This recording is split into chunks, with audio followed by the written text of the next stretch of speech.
Hi, my name's Paul, and I decided to do my research project on the psychological effects of video games. So, video games have become a huge market over the past 2 decades, and I want to give you guys some statistics about the video game industry. The value of the United States video game industry is approximately $595 billion. The value of the global video game industry is approximately $1.93 trillion. Also, in the United States, a person will play, on average, 23.2 minutes of video games a day. So as you can see, video games have become deeply rooted into our American culture. Ever since the creation of video games, people have come up with many arguments against the industry. Some people say that video games are addicting, and people could be spending their time doing something more meaningful. Another point is that violent video games can lead to aggressive or violent behavior in the people playing these games.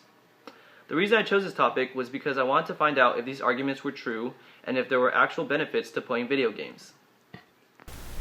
First, I'm going to be talking about the negative effects of video games. So, video games are addicting. But why are they so addicting? Is it just because they're fun? I decided to delve a little deeper.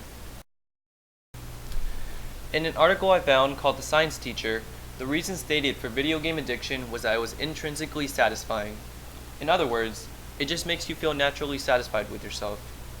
The article also stated that games can produce positive experiences and challenges that are relatable to the real world. So, if you play a game and it leaves you feeling better after you're done, you would probably want to play it again. Also, many games such as role-playing games let you play in virtual worlds where you make decisions, solve problems, and meet people just like you would in real life. Lastly, games can help to promote the feelings of autonomy, competence, and relatedness. When you're playing a game, you're in total control of your own actions, which leads to the feeling of autonomy. After you learn all the basic controls and elements of the game, you feel competent because you've learned how to play the game. Also, playing video games isn't just something you do by yourself. People like to play games with their friends, and now there are even online games where you can interact with other people inside the game. So, it seems like video games are much more than simply just fun.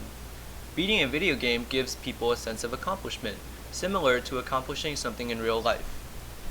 Next, I wanted to find out if violent video games could lead to aggressive or violent behavior. Personally, I've played a lot of first-person shooters in my life. Some examples would be the Call of Duty title games and the Counter-Strike games. To me, I haven't felt like I've become more aggressive because I've played these games, but I want to find some studies that would show some actual evidence. I looked up numerous studies to find out if this argument was true. I found one study comparing pro-social games, neutral games, and violent video games. The results of the study showed that the people playing violent video games showed more aggressive behavior compared to the people playing pro-social and neutral games. However, I found another study that conducted an experiment only on people playing violent video games. The conclusion of that study showed no statistically significant evidence that violent video games led to aggressive behavior. Therefore, it seems that studies on this matter have produced mixed results. So, the hypothesis and study that violent video games leads to aggressive behavior is still inconclusive based on the evidence found from different experiments. So, in the end, it seems that the arguments against video games are partially right and partially wrong.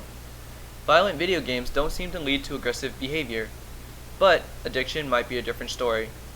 Even though we have found out the underlying motives behind addiction in video games, that does not stop them from being addicting. But, just like all addictions, video game addiction can be controlled and monitored. Therefore, it seems like video games can just be a fun hobby if it is done in moderation. Now, I'm going to be talking about the positive effects that video games can have.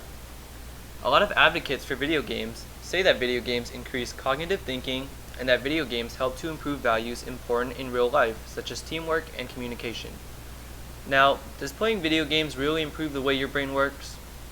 Personally, I believe the answer is yes. There are video games made specifically to do this. In the same study I talked about comparing only violent video games, there was no conclusive evidence that violent video games led to aggressive behavior. However, in that same study, they were also testing for cognitive thinking. And in that matter, they found statistically significant evidence that playing violent video games, such as first-person shooters, increased visual spatial cognition. So, playing these games can actually help you to increase your perception of objects from a distance. This could be helpful for skills such as driving or shooting a basketball.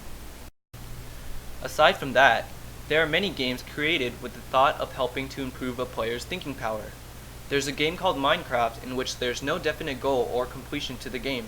The point of the whole game is to build and destroy things. The purpose of this game is meant to build creativity, as there's an unlimited amount of things you can do, such as build structures and even create environments around you.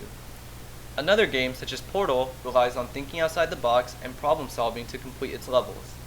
These games are clearly useful in enhancing cognitive thought, along with the fact that they are fun and satisfying to play.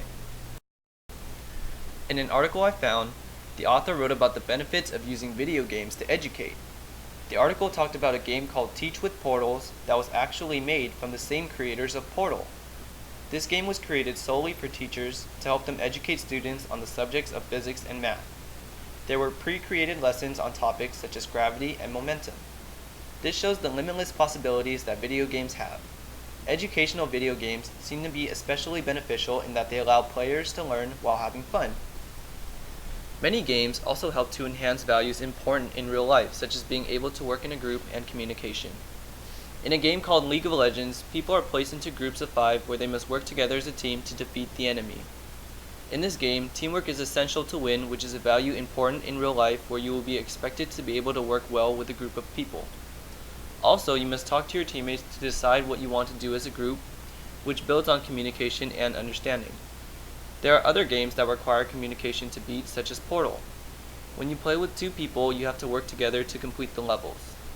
All of this helps build on the matter of relatedness, in that you are connecting with other people and working together towards a shared goal. In conclusion, it seems that video games aren't as bad as some people say.